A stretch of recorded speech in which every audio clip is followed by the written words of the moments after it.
Subscribe कीजिए ध्येय IAS channel को और बेल आइकन को दबाइए लेटेस्ट वीडियो सबसे पहले देखने के लिए।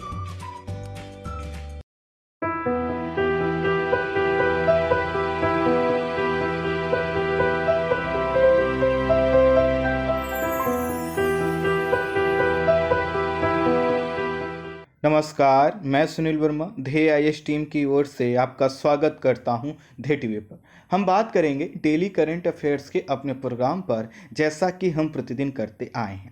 आज के वीडियो में हम बात करेंगे ब्रह्मपुत्र नदी के ऊपर और समझने का प्रयास करेंगे कि चाइना कैसे ब्रह्मपुत्र नदी के जल का प्रयोग भारत के खिलाफ एज ए वाटर बॉम्ब के रूप में कर सकता है। समझेंगे कि वाटर बॉम्ब की जो थ्योरी है वह क्या है, कैसे वाटर बॉम्ब का प्रयोग भारत के खिलाफ चाइना करने के लिए ब्रह्मपुत्र नदी पर बांध बना रहा है, और ब्रह्मपुत्र नदी पर जो बांध बनाने की ये क्रिया है, घटना है, ये कितना चिंताजनक है। ये भी समझेंगे कि चाइना की जो वाटर बॉम्ब की रणनीति है उसका संबंध सिर्फ भारत से नहीं है, बल्कि दक्षिण पूर्व एशिया के अन्य देशों से भी इसका संबंध है। आइए थोड़ा सा हम इसको समझने का प्रयास करते हैं। थोड़ा सा चाइना को देखिए।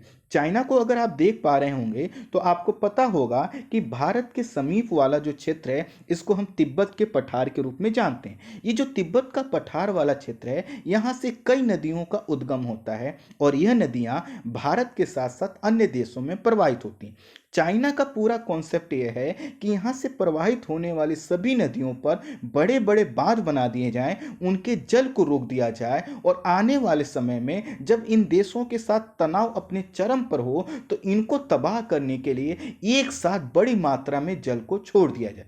अब इतनी ऊंचाई से जब जल छोड़ा जाएगा तो जो जल की गति है वह 500 से लेकर 1000 किलोमीटर प्रति घंटे की स्पीड से होगी, और बड़ी मात्रा में जब जल इतनी तेजी से प्रवाहित होगा तो वह जिन देशों में जाएगा भारी तबाही मचा सकता है। इसी को एक तरह से हम वाटर बॉम्ब के रूप में देख सकते हैं, लेकिन इसके कुछ और डायमेंशन हैं, उसको और डिटेल में हम समझेंगे। थोड़ा सा मैप का सहारा एक बार और लेते हैं। यहाँ पर फिर से देखिए, जो ब्रह्मपुत्र रिवर का क्षेत्र है इसको आपको दिखाया गया है, और आपको पता चलेगा कि यह जो ब्रह्मपुत्र नदी है यह आपके चाइना वाले क्षेत्र में या तिब्बत वाले क्षेत्र में इसको जाना जाता है यारलुंग जांगपो या सांगपो के नाम से जाना जाता है। यहाँ से निकल के यह नदी पूरब की ओर जो है कि बढ़ती है, फिर यह अरुणाचल प्रदेश तक पहुंचती है।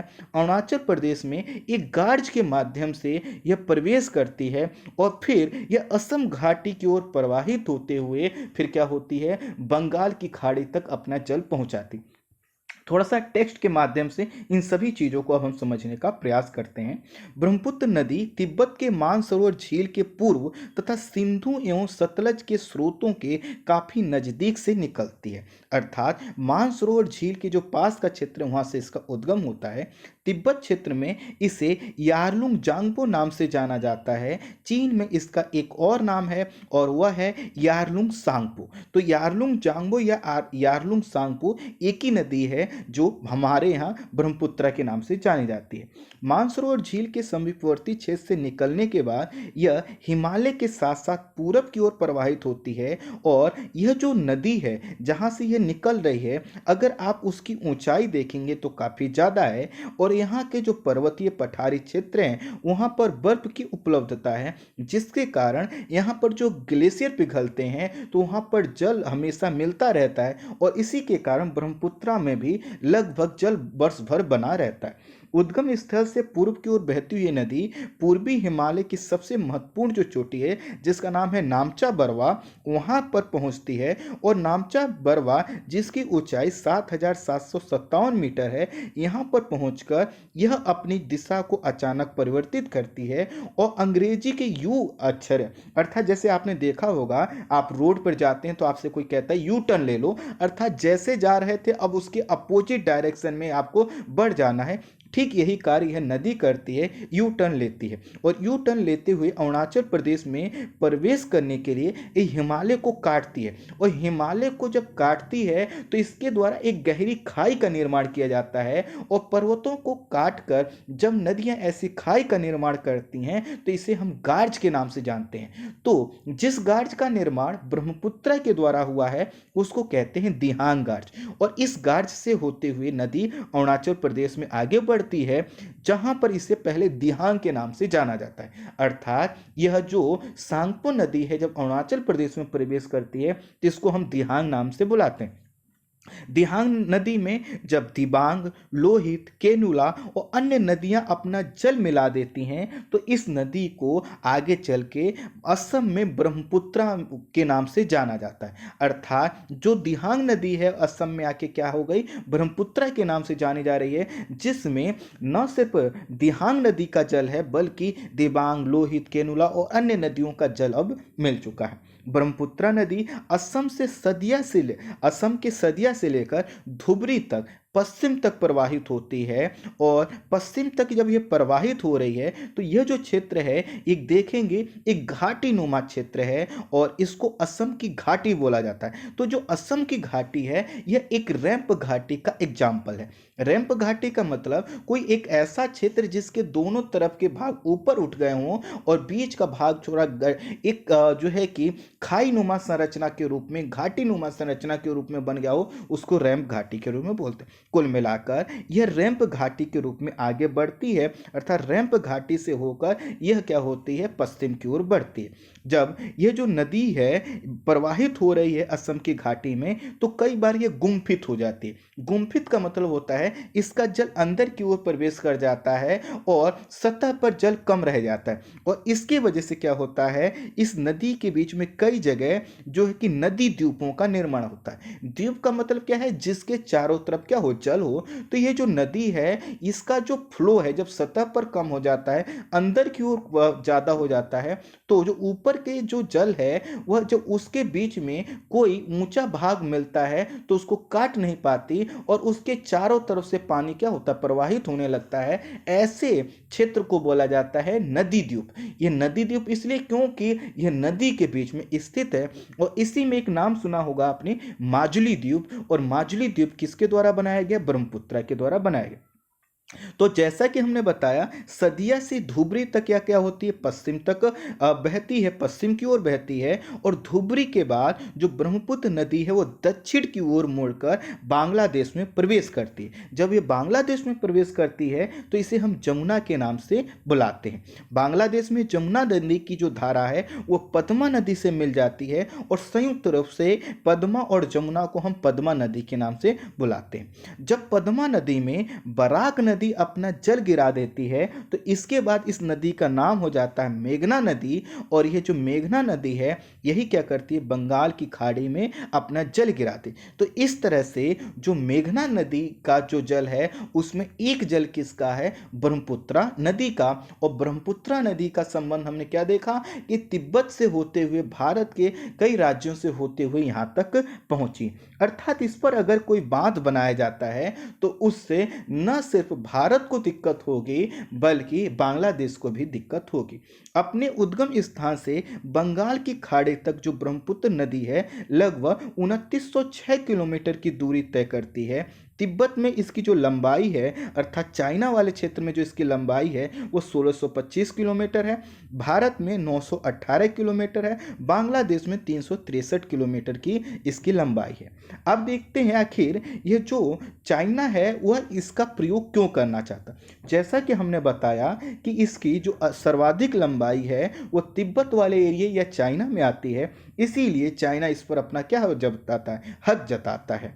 ब्रह्मपुत्र का जो सर्वाधिक लंबा मार्ग है वो तिब्बत में पड़ता है, जिसके जल का प्रयोग चाइना क्या करना चाहता है, अपनी कई प्रकार की आवश्यकताओं और संभावनाओं के लिए करना चाहता है। आवश्यकता क्या है कि वहाँ का जो चाइना की जो जनसंख्या है वो विश्व की लगभग 18% जनसंख्या है, लेकिन इनके पास जो जल की उपलब्धता है, जो वाटर है, जो जिसका ये पीने के लिए प्रयोग कर सकते हैं, वो पूरे विश्व के स्वच्छ पेयजल का सिर्फ और सिर्फ 7% है। अर्थात एक असमानता दिखाई देती है। तो है क्या कि चाहते हैं कि नदियों के जल को रोककर ये जो पेयजल की यह जो है कि पीने की क्राइसिस हो सकती है, अर्थात फ्रेश वाटर की जो क्राइसिस क्रिएट हो सकती है, उसको रोका जाए। पेयजल की मात्रा कम होने के साथ साथ यहाँ पर जो पहले से जो जल है, जो हमने बताया कि 7% जल है, उसके साथ भी एक दिक्कत है। दिक्कत ये है कि यहाँ का जो ग्राउंड वाटर है, यहाँ की जो नदियाँ हैं, अधिकांश क्या हो चुकी हैं, प्रदूषित हो चुकी हैं। और जब प्रदूषित हो चुकी हैं तो इनको क्या चाहिए, अब अधिक ऐसी नदियां चाहिए जिनका जल प्रदूषित नहीं हुआ। जैसे चीन के सरकारी आंकड़ों के अनुसार ही चीन का लगभग 60% जो ग्राउंड वाटर है वो क्या हो चुका है, पोल्यूटेड हो चुका है। तो ग्राउंड वाटर 60% पोल्यूटेड हो चुका है, तो मतलब क्या है, अब इनको नदी झील के जल की आवश्यकता है। तो इसी के कारण इसका प्रयास रहता है कि अधिक से अधिक क्या करें, ये नदियों और झीलों का प्रयोग करें। चीन जल संकट और अभाव की समस्या से तो परिचित है। इसी के लिए वह अपने जो जल संसाधन हैं उनके प्रयोग को लेकर क्या करता है, अच्छी नीति अपनाता है अपने हिसाब से। और वह कहता है कि जो यहाँ की जो वाटर पॉलिसी है वह चाइना की मेन पॉलिसी का एक हिस्सा है, अर्थात यहाँ की जो जल नीति है उसको राष्ट्रीय नीति में हिस्सा दिया जाता है। और जो राष्ट्रीय नीति है जल के संदर्भ में चाइना की, वह क्या है कि यहाँ से प्रवाहित होने वाली नदियों पर अधिकतम बांध का निर्माण करो, अधिकतर जल को रोक लो, जिससे चीन की जो आवश्यकता है वो पूरी हो सके।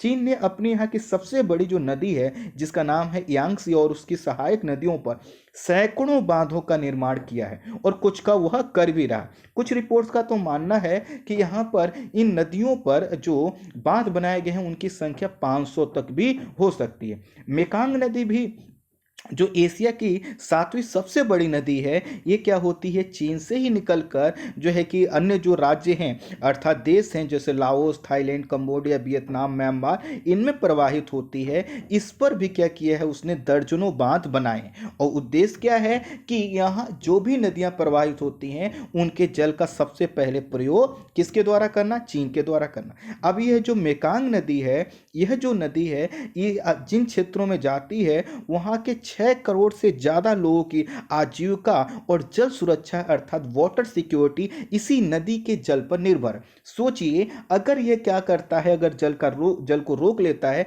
तो कितनी बड़ी चुनौती उत्पन्न हो सकती। ब्रह्मपुत्र पर चीन की 11 पनबिजली परियोजनाएं जो है कि संचालित कर रहा है, जिसमें से कुछ बन भी चुकी हैं। अब आता है ब्रह्मपुत्र का नंबर। इसमें से सबसे जो बड़ी परियोजना है उसका है जंगमू नाम है और यह परियोजना 2015 से अपनी पूरी क्षमता के साथ कार्य कर रहा। इसके अलावा जो अन्य परियोजनाएं हैं जो ब्रह्मपुत्र पर, वह हैं बायू, जीसी, लंगटा, डाकपा, नांग, डेमो, नामचा, मेटो। कई प्रकार के यहाँ पर हाइड्रो पावर प्रोजेक्ट्स बना रखे हैं, कई प्रकार के डैम इसने बना रखे हैं। कुछ समय पहले चीन ने यह भी घोषणा की कि भारत की सीमा के पास वह क्या करेगा, एक नया बांध बनाएगा और ये जो बांध बनाएगा वह चीन के 3 जॉर्ज डैम के बराबर होगा। चीन का जो यह 3 जॉर्ज डैम है यह विश्व के सबसे बड़े बांधों में से माना जाता है। तो अगर विश्व के सबसे बड़े बांध की तरह क्या किया जाता है, ब्रह्मपुत्र नदी पर इंडिया के बॉर्डर के पास अगर बांध बनाया जा सकता है तो समझ लीजिए कितनी खातर जो है कि हमारे लिए हो सकता है। चीन से अनेक नदियां निकलकर 18 देशों में प्रवाहित होती हैं और चीन का उद्देश्य यह है कि यह जो नदियां हैं इन पर अधिक बांध बनाए। तो दरअसल क्या चाहता है कि वो 18 देशों की जो वाटर पॉलिसी है, जो वहाँ की वाटर सिक्योरिटी है, यहाँ या फिर वहाँ के जो जल पर निर्भर लोग हैं उनकी आजीविका है, उस पर वह नियंत्रण स्थापित करना चाहता है। अर्थात जब वह जल पर ही नियंत्रण स्थापित कर लेगा तो सभी देशों के लिए क्या कर सकता है, वह एक प्रकार का सर्वा सर्वा बन सकता है। सर्वे सर्वा का मतलब यह है कि जब वह चाहेगा जितनी जल छोड़ेगा और इससे क्या होगा, उन देशों पर कहीं ना कहीं चीन का जो दबाव है वो बना रहेगा। अधिक बांधों के निर्माण से बांध के आगे वाले जो क्षेत्र होते हैं, जैसे मान लेते हैं कि आपके गांव से एक नदी प्रवाहित होती है, आप उस पर बांध बना दीजिए तो आपके गांव से आगे वो नदी जहां जाती है उसमें उतना ही तो जल जाएगा जितना आप छोड़ेंगे। तो होता क्या है कि जब बांधों का निर्माण चीन जिस तरह से कर रहा है या जिस प्रकार की उसकी पॉलिसी है, जब वो बांधों का निर्माण कर रहा है तो बांध के आगे जल की मात्रा कितनी होगी यह निर्भर करेगा कि चाइना उसमें कितना जल छोड़ता है। इस तरह से सिंचाई के साथ साथ कृषि के लिए और खासकर जो भूमिगत जल का रिचार्ज होता है उसके लिए भी काफ़ी महत्वपूर्ण चुनौती उत्पन्न हो सकती है। बांधों के निर्माण से नदी का प्रवाह भी प्रभावित होता है और साथ ही साथ जो जियो स्टैटिक है वो भी प्रभावित होता है। आपको पता है कि जो नदियां हैं वो नदियां जब क्या करती हैं, प्रवाहित होती हैं तो कहाँ से होती हैं, किसी ऊंचे क्षेत्र से प्रवाहित होते हुए वह मैदानी क्षेत्रों की ओर बढ़ती हैं। अब आप क्या करें कि ये जो पर्वतीय क्षेत्र हैं इन पर्वतीय क्षेत्रों पर अगर आप बांध बना देते हैं तो बांध के लिए वो पर्वतीय क्षेत्र सुटेबल नहीं हो सकते हैं। खासकर अगर हिमालय के संदर्भ में हम देखें तो हिमालय क्या है, एक बलित पर्वत है, एक नवीन पर्वत है जिसमें उत्थान की क्रिया अभी भी हो रही है। इससे क्या हो सकता है कि अगर यहाँ पर जो पर्वत हैं उसमें किसी प्रकार का क्रैक्स आता है, फ्रैक्चर होता है, वहाँ पर किसी प्रकार की गतिविधि होती है, विवर्तनिकी क्रिया होती है तो ये बांध टूट सकते हैं और बांधों का टूटा हुआ जल जो निचले क्षेत्र हैं वहाँ पर भारी तबाही मचा सकता है और इसी को बोला जाता है वाटर बॉम्ब का जो है कि कॉन्सेप्ट। दरअसल ये कॉन्सेप्ट यह कहता है कि अगर नदी के जल का प्रयोग कोई देश इस रूप में करता है कि दूसरे देशों में इससे तबाही उत्पन्न हो सकती है तो इसको बोलते हैं वाटर बॉम्ब के रूप में। अर्थात किसी देश द्वारा अपने पड़ोसी देश पर हमला करने या प्रहार करने के उद्देश्य से अत्यधिक मात्रा में जल को बांध के द्वारा ढकेल देना या फिर जो है अचानक जल को छोड़ देना जिससे दूसरा देश तबाह हो सकता है, उसको भारी नुकसान हो सकता है, इस क्रिया को बोला जाता है वाटर बॉम्ब। तो जो वाटर बॉम्ब है इसका मतलब क्या है कि आपको इसका प्रयोग करने के लिए पहले बड़े बांध बनाना होगा, यह दिखाना होगा कि आप इसका प्रयोग सिंचाई और अन्य कार्यों के लिए करेंगे। लेकिन क्या होगा, जब उस देश के साथ आपके संबंध खराब होंगे तो आप इसका रणनीतिक प्रयोग करेंगे, इसका एक हथियार के रूप में प्रयोग करेंगे जिससे जो निचले क्षेत्र हैं वहां पर भारी तबाही उत्पन्न हो सकती है। तो दरअसल है क्या कि इससे न सिर्फ जनसंख्या को हानि होती है, जनधन की हानि होती है, बल्कि इससे क्या होता है, एक ऐसी कंडीशन क्रिएट होती है जिससे कोई देश 10 से 20 साल पीछे जा सकता है। और यह जो संभावना है काफ़ी उत्पन्न हो जाती है जब दो देशों के जो संबंध हैं वह तनावपूर्ण। जैसा कि आपको पता है कि 1962 के बाद वर्तमान समय में जो भारत चाइना संबंध है अपने एकदम क्लाइमेक्स पर पहुंच चुका है, अपने एकदम पीक पर पहुंच चुका है। कभी भी दोनों देशों की सेनाओं के बीच युद्ध की कंडीशन क्रिएट हो सकती है। ऐसे में अगर चाइना क्या करे, यह जो ब्रह्मपुत्र नदी पर उसने डैम बनाए हैं या जो डैम वो बना रहा है या जो प्रस्तावित हैं उनके जल का प्रयोग कर लेता है तो ये कितनी बड़ी चुनौती हमारे लिए उत्पन्न हो सकती है।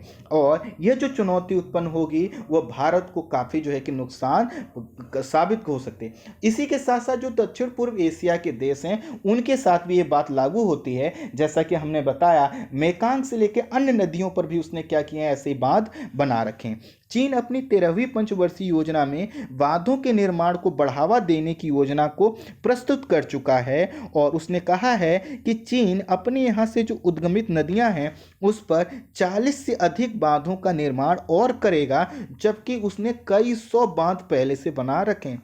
भारत चीन सीमा का जो तनाव है, ऐसे में कई समीक्षकों का मानना है कि इसके लिए भारत को चाइना के साथ मजबूत वार्ता करना चाहिए और जो दोनों देशों के बीच में जो जल का एकत्रण है उसका डेटा शेयर किया जाना चाहिए। कई बार हमने देखा है कि पूर्वोत्तर वाले क्षेत्रों में अचानक बाढ़ आ जाती है और चाइना कहता है कि ऐसा मानसून की वजह से अधिक जल होने, लेकिन कई समीक्षकों का मानना है कि जानबूझकर चाइना क्या करता है, अधिक जल छोड़ता है जिससे पूर्वोत्तर भारत के कई राज्यों में बाढ़ की कंडीशन क्रिएट होती है। अधिक जो बांध का निर्माण है, इससे न सिर्फ प्रलय की संभावना होगी बल्कि कृत्रिम सूखा भी उत्पन्न होगा। और आपको पता है कि जब जल स्तर कम होता है तो वहाँ की जो कृषि है वो भी प्रभावित होती है। जैसे कि अगर हम देखें थाईलैंड में जो है कि क्या हुआ है, 40 साल बाद कोई बहुत बड़ा सूखा पड़ा है और इसका प्रमुख कारण है कि चाइना ने जो बांध का निर्माण किया। ठीक इसी तरह से जो वियतनाम का चावल उत्पादन है जिसके लिए अधिक जल की आवश्यकता है, उसको जल ना मिलने के कारण वहाँ का कृषि उत्पादन प्रभावित हुआ है।